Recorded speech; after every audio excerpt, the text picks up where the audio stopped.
so here we are walking into the second to last turn, turns out. And Pyrrhus' son shows back up. I'm not sure this is where I want him. That's Army 1. That's a pretty decent force with the elites. I'd rather not give that up. The question, of course, is do I want him here? But you know what? If I get an activation, I can run him here and then move that over, if that's what I desire. On the other hand, I probably outmatch whatever the Romans have in the field. And what do? Well, they have this mess, including some really lousy forces, like a single guy under siege. Now, if I wanted to, I guess I could have disbanded that legion and lost the legionary movement ability there. I'm not sure how legitimate that is, but when you have really lousy, weak legions, I don't think you actually can, but it seems silly. However, the leader is going to still be there because it's under siege. I can't get him out of there unless he dies or something. So I had to continue him on, and he continued on as a propraetor. And I actually gave him the dominion over Apulia, as opposed to this other praetor here, who is Gurgis, returned under that position. I made what's probably a mistake and grabbed myself a dictator, and didn't get a terribly good one, and didn't get a terribly good master of horse. Why is it a mistake? Because consuls, you got your choice of which one to play. Dictator, if you don't get a good dictator, you get one chip. That's all you're going to have for OC operations. And OC operations include manpower. Now, this is a little weird because... Sorry, I was scratching my finger there without thinking about the camera. The requests to Legion are made by the OC. Of course, there are modifiers which indicate that other people than the dictator can make them. Well, obviously the Council for Rome can make them, but it's also possible for the Field Council to make them. Huh? I really don't know. Maybe if the Rome Council is dead or something. Again, it's just not worth looking up enough. Anyway, all I get in there then, for two of the bigger forces I have, the dictator's in charge in Rome. Now I could leave him behind with some forces and send the Rome Council, who's also in Rome, in charge of the newly built legions. I'm not sure about as strong as the dictator has, actually, but with some cav. I could send him out to fight Pyrrhus, but what I'm not going to be able to do is throw the whole force in. If the Rome Council had been in charge in Rome, he could rally the whole force, still move out, because rallying ends your activation completely, and, you know, maybe have a proconsul or something in charge of this extra unit, which would have allowed that. I also ended up with a master of horse and buggy up here, who's absolutely terrible, and he's sitting on my Consular Army 1, which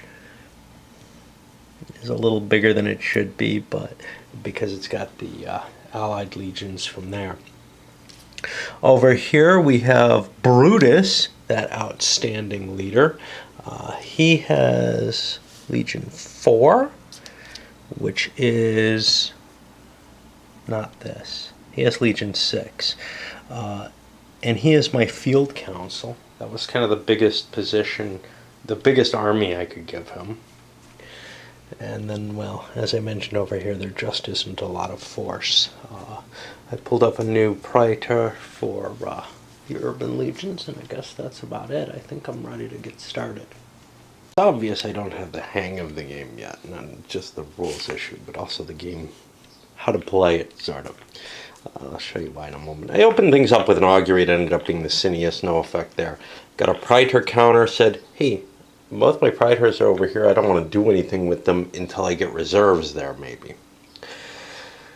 Then the Tarentians came up, and they slid up to here, dispatched some of the Italian troops they had with them. Again, I don't know about the legality of that, into Pyrrhus's force. He's still a little weak, so I wanted more troops there outside Rome. Then I marched up here to tog this army down. Now, this is not helping me win terribly. Pinning down the Roman armies seems like a great idea, because otherwise they're going to harass you. But it's not actually getting any victory points even if I capture the city. And of course, I can't slaughter them. So I can only starve them out. And then, the second Praetor counter came up. And this guy just moved over here and took laid siege to Capua. And now I probably have to send somebody down to go smash him there. Like I said, I really am having trouble with the, okay, how do I strategize within this world? It's not trivial to me. And the freedom and the openness of maneuver, etc., means that you really do have to think a little. You have to come up with new pathways as to how to get to your victory. It's not like an area game where, hey, I want to sit on these locations and defend them. There's no blocking, really. It's really easy unless you build a line across the boot, which looks impossible. But it's not, but it looks it.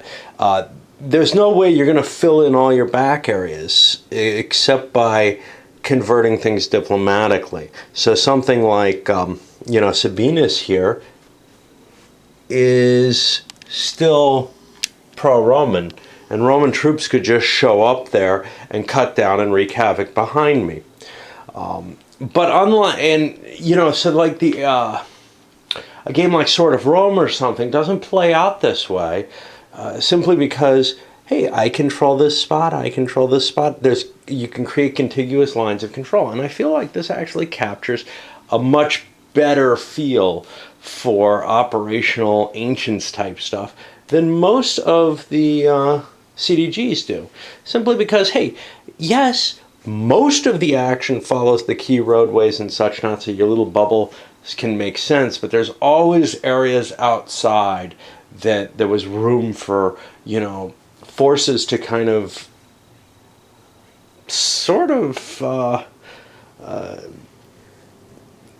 fade away into, turn into ambushers or militia or whatever, and you really have that ability here. The only difficulty with it is you can't station them in those places. They have to keep moving, or else they're going to take the difficulty of eating up all the forage in the area.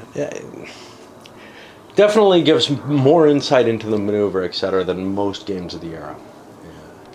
And we started off a quick sequence with Pyrrhus first doing some diplomacy on Brutium. I don't know if this is terribly useful. That pulls it down to here. Maybe Sabnium would be easier, just because, hey, I could win a battle near here. It's unlikely I'm going to be winning any battles over here and getting any additional. It's the furthest over on the track and the most likely to be done with pure diplomacy, but it seems pretty unlikely. Then I failed my continue. The magistrate Equus came up. He's over here and just couldn't convince himself that he could take this on. So he sat back and said, yeah, I'll pause here. He kind of was hoping to get reinforcements first. And then Pyrrhus got another activation, swept down, scared the Romans out of Capua, another in Samnium, kind of wandering around loose. There isn't a big force there. It was enough to take Capua, but at least it drew Pyrrhus off of the siege of Rome. Not that he was likely to take Rome, but losing Capua would have lost whatever chance he has of winning on victory points, basically. Might have thrown Campania into threat as well, because looting isn't going to have an effect here, but taking a major city counts as a major victory, actually, which could swing things across. Then he did a troop raising, bringing up troops in Capua and all sorts of other places, which is strengthens his position. And then he failed his continuation where he could have either hunted down this unit. It's hard to catch units out in the wild, though. They have a fairly good chance of withdrawing or returned to a siege of Rome, having left a bunch of troops in Capua to hold it, because it is a valuable, it's like a 3 or 5 point city, I don't remember which, towards the victory conditions. Little series of actions that all kind of work together. Rome Council got an action. Well, councils got an action. I moved the Rome Council up to try to relieve the Field Council from the siege. They had a coordinated attack. It wasn't sufficient. They were not defeated, but suffered 15 to 10%, which means they got the big disord instead of that. Then siege attrition, which finished things off here. Now, here's the weird thing again. I left the leader in here. I don't feel like he can escape. Again, I don't want to look at the rules to see. I think he's supposed to just disappear into the wilderness now that there's not an army. But, I just don't feel like he can escape, that he's trapped in there, and that he, if the siege succeeds, he's killed. Which is what would happen if the siege succeed with an assault while he has got troops there. And elsewhere, nothing too exciting. Poor Mago. He needs to get an action either to finish that off, which probably doesn't matter, or kill this, which probably does matter. In fact, I know that it doesn't matter whether he takes that or not, so he's just going to be moving on to Messina. And then he can, I don't know, maybe go up and try to do some naval action in Sardinia or Corsica to try to take provinces there. Seems like a good point, though, because of the actions pretty much surrounded this location. What I forgot was there was another council marker where I recovered inside the city, but I can't do it outside. Nothing going on. The Roman council withdrew back to Rome, joining the rest of the force. At least the dictator can rally it. He's only got one ship coming, but that's the best he can do. Then we got a siege attrition marker, and this finally fell. A lot of good it did me to, leave this guy there with no troops. He can't be killed anyway. Only a looting or a sack would allow that. So I'm going to put him back there. People aren't. There's no. He was a proprietor anyway, but there's no limitation on continuation here. If you get picked from the chip, you get from the cup, you get elected. And then over here, a little bit of attrition, but nothing helpful, really. The remaining praetor tries to slip by to get back up to Rome. Caught by Pyrrhus. Bad result. Not a victory on either side, but Pyrrhus is able to do 15% losses instead of the 10 to him. And although he took more losses himself. So it's, because if you have a larger force, you have problems. He actually was at a -1 because he came charging across the river. And the turn pretty much finishes up with Pyrrhus marching up to Rome. He might have wanted to grab more troops, but he's under severe time pressures. The idea of moving, maybe failing a continuation, I wanted to get the siege underway. While the Romans jumped out to intercept him, the dictator lost another major battle, pushed back into Rome, but no sieges laid. I didn't get the continuation there.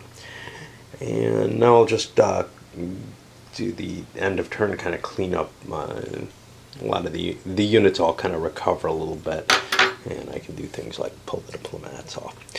Mago ended up taking the last city there. That's really the last that matters in Sicily.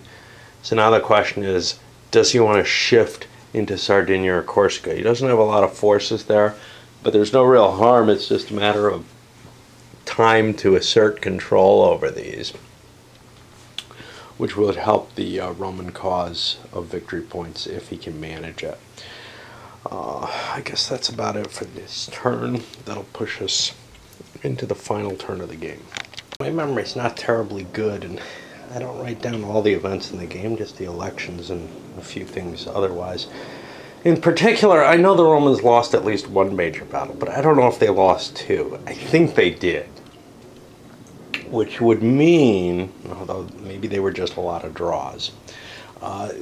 Basically there are no counters, and it would be easy to make these, but it's only once you play that you start to realize, wow, I could really use something to track, how many victories have been in each direction or whatever. And this is why the excess of countermix expended on the combat units is somewhat disturbing. Now, granted, if you're gonna have them so that they're, so that people are able to stack them on the board and not put them on tracks or in boxes,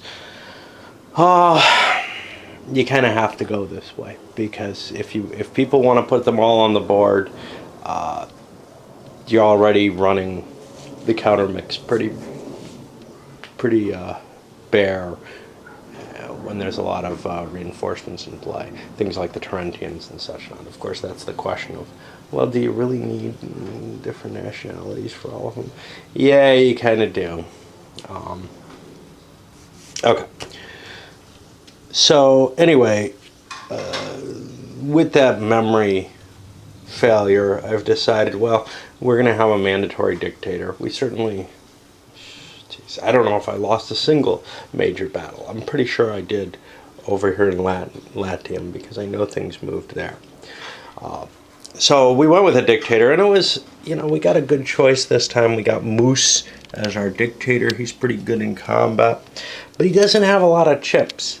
I didn't go for a Master of Horse because, well, I've got a tight troop situation, and I wanted to keep Gurgis here on as because he's pretty decent as a praetor. Now that's a weird decision, because he's got a very small force right now. If I throw him back in the cup, he might get elected to an important position. But if I keep him in, and I forgot to check to see if he made it or the other guy, I don't know. But, we only got one chip for dictator, and we actually only got two for the two consuls. We ended up taking a field council up here with Cursor, and we had the Rome Council Merida. None of them are really useful. And recharge some of the other stuff, like the Guile here. I should probably have, I got one there.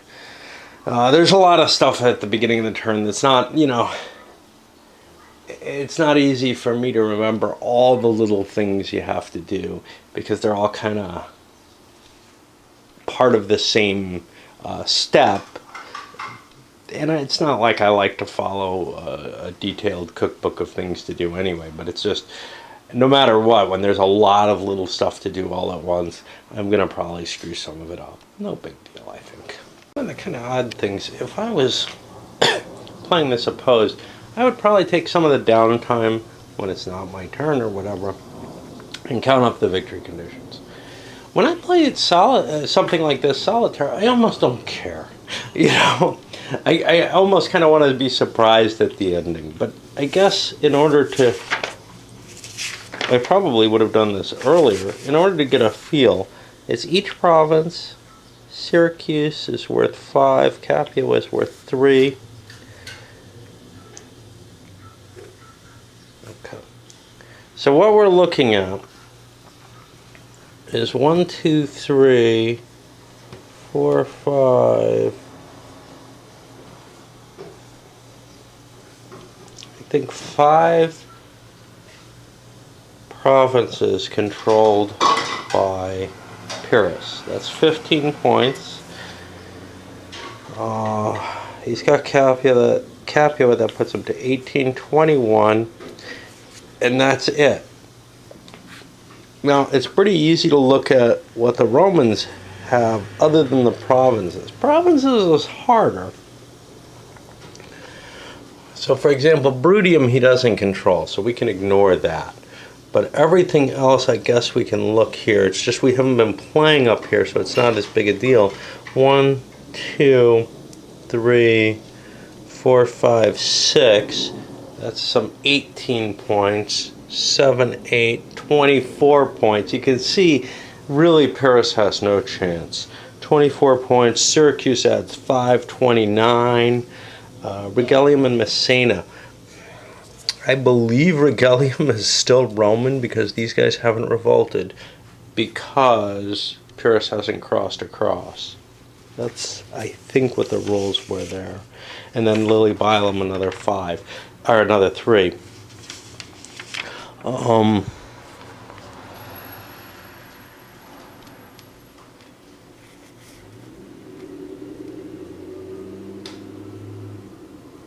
no, they've revolted. Okay, so the Campanian Legion is no one's. So that's going to be 3 points that Rome does not get because Carthage can't cross over and deal with them, and Rome's too far away to cope with them.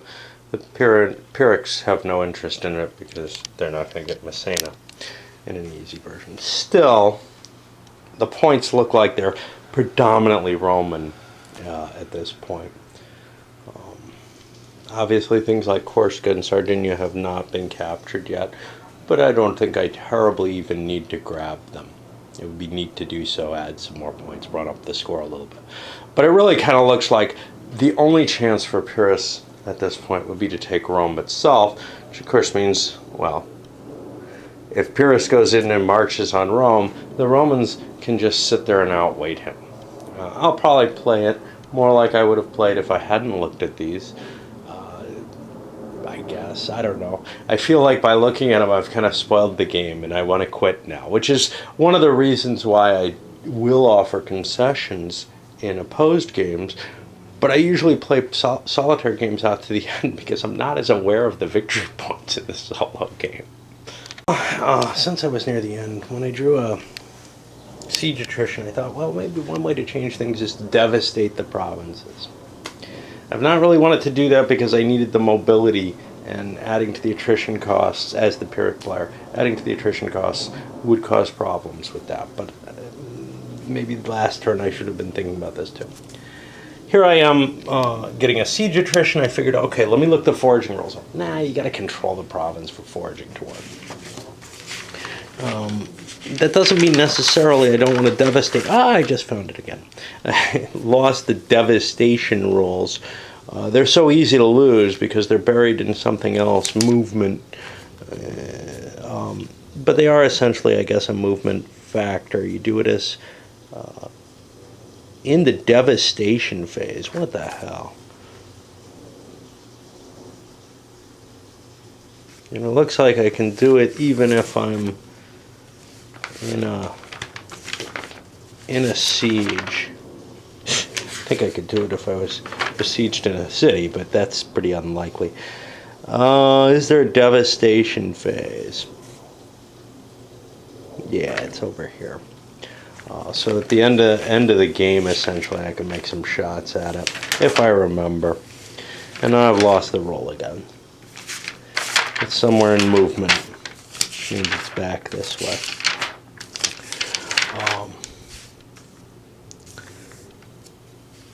And you roll on this devastation chart and get a level of devastation, and that has a definite effect on the diplomacy somewhere, but only on the province that I'm hitting. So I could maybe swing Etruria to my side by devastating it, but I'm not going to get anything else. And Etruria's got a long way to go. I'm just trying to look for some way to get a victory here with the Pyrrhics. Oh well. Figure out what to do with Pyrrhus on his activation. First I did some diplomacy, and then I raised up more troops.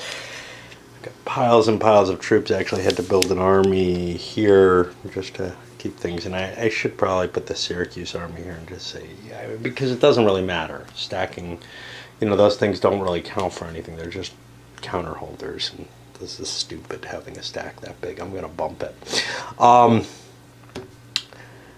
Anyway, finally I decided to march over and lay siege to Alba Fucens. The idea there being, maybe I can, since I didn't get it diplomatically, maybe I can convert Sabinus, which is a Roman ally right now, over to my side by taking a couple of cities. It may actually convert to my ally not sure how many points I give for that city. If I get 4, that's going to swing it, but I think I only get 2, which isn't going to be sufficient. Anyway, I'll look it up later. Which means I'd have to militarily conquer it, and I think that means I have to take a small city as well as a large one. Then once I get that, I can swing into maybe Umbria or Picenium, which are just small city areas. They're kind of a pain because you have to take the majority of the territories to get military control, and just try to get some more points that way. Of course, the Romans can come out and harass me from out of Rome, now that I'm no longer bothering them.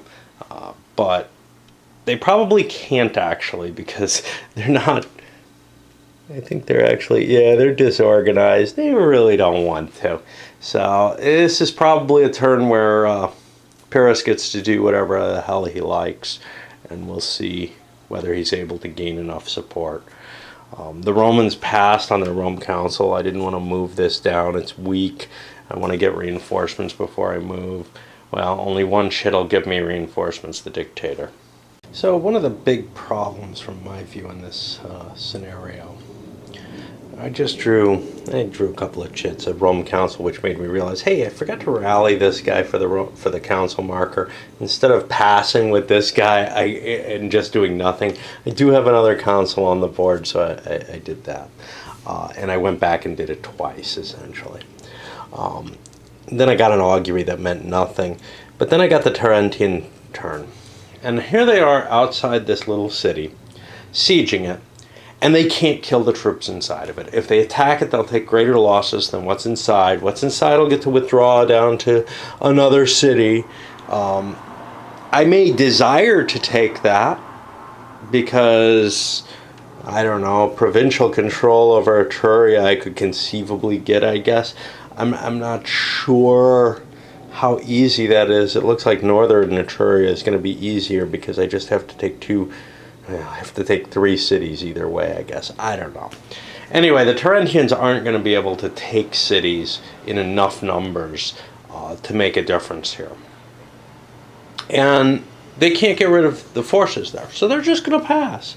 There's nothing they can do of value when they have a siege. The only thing they can kind of hope to do is wipe it out, get it down to like 1 strength point, then they can assault, take their 5 or 6 losses or whatever, in order to kill that last strength point. Because with 5 guys there, which is what is present in Consular Army 6, I can't finish them off. The only way I can finish them off is by sacking. Pyrrhus isn't allowed to sack, and yes, I've done some weird things with Syracuse. Maybe I could with Terentium as well, that I think are both against the rules, but maybe more in the spirit of what's happening. But it just sort of falls apart. I think this scenario doesn't hold up terribly well because of the restriction on not being able to wipe out enemy units when you take their city. I think it's kind of weird that you have to actually sack the city to kill the enemy, but well, that I can accept a little bit more. But when one player is forbidden from the right to destroy the enemy, I don't know how reasonable that is even. So Pyrrhus grabbed his Sabine city. That sent the value over down to 3 for them on his side. He's still got to move it 1 more to get them to switch sides. There's no easy way to do that. I mean, there are no other cities I can take, and I could get military control if I take a small city, but there's no guarantee. And it's very unlikely that I'll be able to get one because the siege activity finishes Pyrrhus. His next action could be to lay siege to another. It could end up in laying siege to another city. He has to move there first, and then get a continuation. But it's not going to fall to him. Now, if he's still in the area, he can devastate the region during the devastation rules and get himself a point. He got some points also in Umbria and Picenium.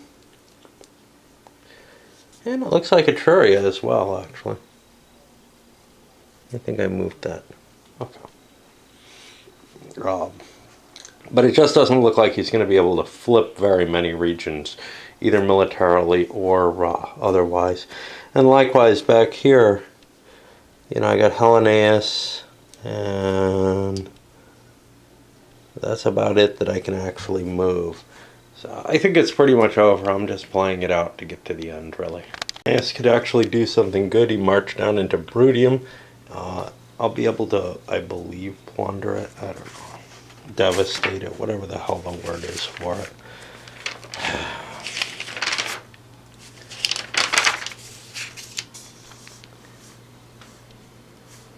I have the army size. No, I'll have moved outside the province. No chance of that. And there is an enemy army, but it's in a city, so that's not really a danger. So yeah, I'm not going to gain anything else off devastation. You know, I'm going to call it here. I'm just pulling chits for no real purpose. There's nothing exciting that can happen. Not keeping an eye on the ball as to the victory conditions definitely is a problem. A game like this, I don't feel like I should have to worry too much about that.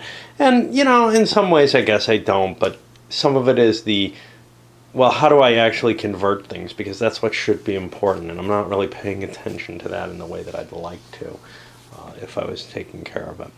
I just don't, you know, I look at the chits, and I've got 2 Mago chits, a couple of Roman things, and another siege attrition, and it's just not going to change.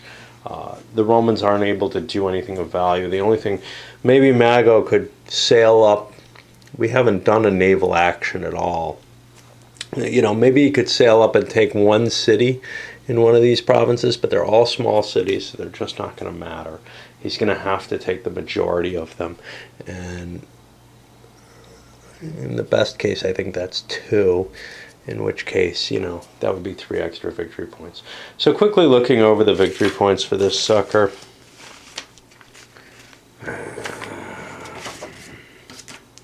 So many damn things to keep up. There's just so much to look up in the rules, and the charts are both very necessary.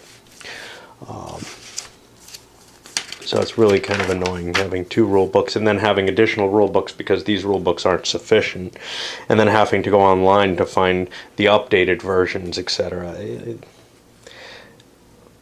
Alright, so what? 3 per province. Well, I don't know. 1, 2, 3, 4, 5. That's about the extent of it. So that's 15 for Epirus, I guess. Syracuse is not mine. In fact, well, I should count Roman provinces too, I guess. 1, 2, 3, 4, 5, 6, 7, 8.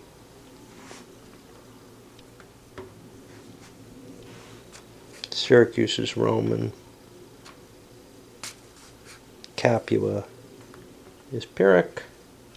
Tarentum is Pyrrhic. Rhegium and Messina, well, nobody controls both. And Lilybaeum is Roman. So we came to an 11-point difference between them. Pyrrhus is leaving. He has, you know, not enough that he could force any kind of peace, that's certain. And I'm done with this for a while. I'll be coming back, but I want to play something else in between. And I'm hoping to not only do Thunderbolt, but then move on to the Carthage scenarios. Unfortunately, I'm getting the same kind of feeling that I got off of the Imperium Romanum scenarios. Not so much that, gee, the play isn't interesting, but just... it's not like, you know, setting up a new battle. I'm facing the same maps, the same kind of choices again and again and again. And, you know, and yes, I've only played, what, 2 scenarios of this, and I'm fatigued with it already. It's not that it's a bad game. I think this is a more interesting game than Imperium Romanum. It's just that, unlike, say, tactical battles, I'm just not getting a lot of desire to keep playing scenarios of this. You know, I had the same thing happening when I was doing the Fantasy one, Dragon Pass over here, where you know, it took me a little longer in that, but just, I'm tired of playing operational on the same system and this, that, and the other. I'm worried that the same kind of thing is going to happen if I ever get around to playing my OCS games. Yeah, I did one, but whether the others are just going to kind of be too dull for my taste in the sense that I don't get enough imagery. All right, I'll send this up.